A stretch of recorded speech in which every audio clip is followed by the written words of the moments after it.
Technical analysis में आपका स्वागत है। इस प्रेजेंटेशन में हम टेक्निकल एनालिसिस के बेसिक्स को एक्सप्लोर करेंगे। टेक्निकल एनालिसिस एक कला और साइंस है फाइनेंशियल मार्केट्स को फोरकास्ट करने का, जिसमें चार्ट्स और पैटर्न्स का उपयोग होता है। यह आपको मार्केट के बिहेवियर को समझने और इन्फॉर्म ट्रेडिंग डिसीजंस लेने में मदद करेगा। टेक्निकल एनालिसिस क्या है? टेक्निकल एनालिसिस एक ऐसी मेथोडोलॉजी है जो प्राइसेस की डायरेक्शन को फोरकास्ट करती है। ये past market data, mainly price और वॉल्यूम को स्टडी करके अनुमान लगाती है। दूसरे शब्दों में, टेक्निकल एनालिसिस चार्ट्स और हिस्टोरिकल डेटा का उपयोग करके फ्यूचर प्राइस मूवमेंट्स का अंदाजा लगाने की टेक्निक है। इसके तीन मुख्य प्रिंसिपल्स हैं। पहला, मार्केट एक्शन डिस्काउंट्स एवरीथिंग, मतलब सारी अवेलेबल इंफॉर्मेशन प्राइस में रिफ्लेक्ट होती है। दूसरा, प्राइसेस मूव इन ट्रेंड्स, यानी प्राइसेस एक निश्चित डायरेक्शन में मूव करते हैं। तीसरा, history tends to repeat itself, मतलब पास्ट पैटर्न्स भविष्य में भी रिपीट हो सकते हैं। टेक्निकल एनालिसिस फंडामेंटल एनालिसिस से कैसे अलग है? Technical analysis mainly price movements और चार्ट पैटर्न्स पर फोकस करता है। इसके अलावा ये मार्केट साइकोलॉजी और सेंटिमेंट को भी स्टडी करता है। टेक्निकल एनालिसिस मेनली चार्ट्स और इंडिकेटर्स का उपयोग करता है और ये शॉर्ट से मीडियम टर्म ट्रेडिंग के लिए सुइटेबल है। वही फंडामेंटल एनालिसिस सिक्योरिटीज की इंट्रिंसिक वैल्यू को इवैल्यूएट करता है। ये फाइनेंशियल स्टेटमेंट्स और इकोनॉमिक डेटा को एनालाइज करता है और कंपनी परफॉर्मेंस और इंडस्ट्री ट्रेंड्स को कंसीडर करता है। Fundamental analysis long term investment decisions के लिए बेहतर है। टेक्निकल एनालिसिस में कॉमनली यूज होने वाले चार्ट टाइप्स क्या हैं? यहां कुछ पॉपुलर चार्ट फॉर्मेट्स दिए गए हैं। लाइन चार्ट्स, जो क्लोजिंग प्राइसेस को कनेक्ट करते हैं। बार चार्ट्स, जो ओपनिंग, क्लोजिंग, हाई और लो प्राइसेस दिखाते हैं। कैंडलस्टिक चार्ट्स, जो बार चार्ट्स के सिमिलर होते हैं लेकिन विजुअली ज्यादा अपीलिंग होते हैं और पैटर्न्स को आइडेंटिफाई करने में मदद करते हैं। और पॉइंट एंड फिगर चार्ट्स, जो टाइम को इग्नोर करते हैं और प्राइस मूवमेंट्स पर फोकस करते हैं। कैंडलस्टिक चार्ट्स को कैसे समझें? कैंडलस्टिक एनाटॉमी को देखते हैं।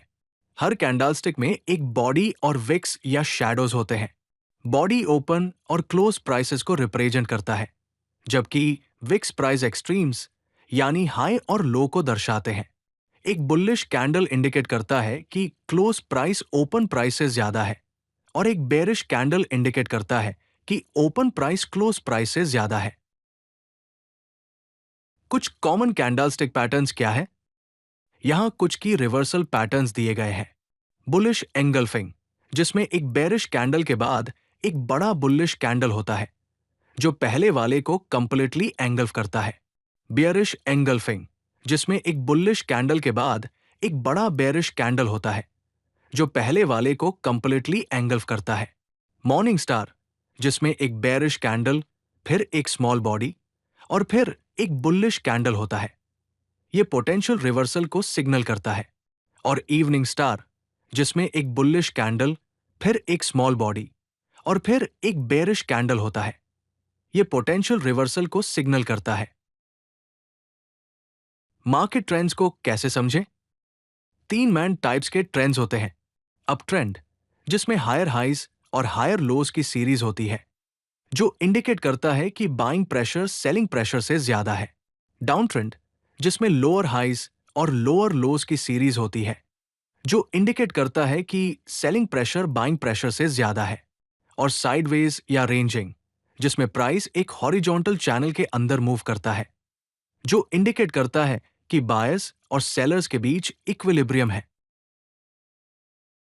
सपोर्ट और रेजिस्टेंस लेवल्स क्या होते हैं? रेजिस्टेंस एक ऐसा प्राइस लेवल है जहां सेलिंग प्रेशर इतना स्ट्रांग होता है कि एक अपट्रेंड को रोक या रिवर्स कर सके। यह तब बनता है जब प्राइसेस रिपीटेडली एक सर्टेन लेवल तक बढ़ते हैं लेकिन उससे ब्रेक नहीं कर पाते। सपोर्ट एक ऐसा प्राइस लेवल है जहां बाइंग प्रेशर इतना स्ट्रांग होता है कि एक डाउन ट्रेंड को रोक या रिवर्स कर सके। यह तब बनता है जब प्राइसेस रिपीटेडली एक सर्टेन लेवल तक गिरते हैं लेकिन उससे नीचे ब्रेक नहीं कर पाते। कि कॉन्सेप्ट यह है कि जब सपोर्ट या रेजिस्टेंस लेवल्स ब्रेक होते हैं तो अक्सर उनके रोल्स स्विच हो जाते हैं। फॉर्मर रेजिस्टेंस न्यू सपोर्ट बन जाता है और फॉर्मर सपोर्ट न्यू रेजिस्टेंस बन जाता है। कुछ पॉपुलर टेक्निकल इंडिकेटर्स क्या है? यहां एनालिसिस के लिए कुछ एसेंशियल इंडिकेटर्स दिए गए हैं। मूविंग एवरेजेस, जो प्राइस डेटा का एवरेज है एक स्पेसिफिक टाइम पीरियड में, जो प्राइस फ्लक्चुएशंस को स्मूथ करता है। रिलेटिव स्ट्रेंथ इंडेक्स यानी आरएसआई, जो प्राइस मूवमेंट्स की स्पीड और चेंज को मेजर करता है एक स्केल 0 से लेकर 100 तक। मूविंग एवरेज कन्वर्जेंस डाइवर्जेंस यानी मैक्ट, जो दो मूविंग एवरेजेस के बीच के रिलेशनशिप को दिखाता है। और बोलिंगर बैंड्स, जो 3 लाइंस का सेट है।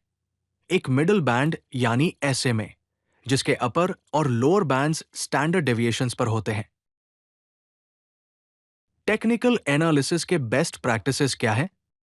चार्ट्स को डिफरेंट टाइम फ्रेम्स में एनालाइज करें तो कंफर्म सिग्नल्स और एक कंप्लीट मार्केट पर्सपेक्टिव पाने के लिए एक से ज्यादा इंडिकेटर्स को कंबाइन करें जो एक दूसरे को कॉम्प्लीमेंट करते हैं, rather than relying on a single indicator.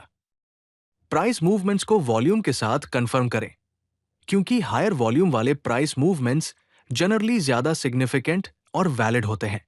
और हमेशा स्टॉप लॉस ऑर्डर्स और प्रॉपर पोजीशन साइजिंग का उपयोग करें अपने कैपिटल को प्रोटेक्ट करने के लिए।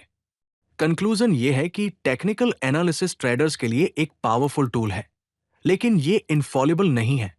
बेहतर रिजल्ट्स के लिए इसे फंडामेंटल एनालिसिस और प्रॉपर रिस्क मैनेजमेंट के साथ कंबाइन करें। याद रखें कि मार्केट्स कई फैक्टर से इन्फ्लुएंस होते हैं और सक्सेस के लिए कंटिन्यूअस लर्निंग एसेंशियल है। अगर आपको ये वीडियो पसंद आई तो लाइक बटन जरूर दबाएं और चैनल को सब्सक्राइब करना न भूलें। तो चलिए फिर मिलते हैं ज्ञान भंडार के किसी और वीडियो में।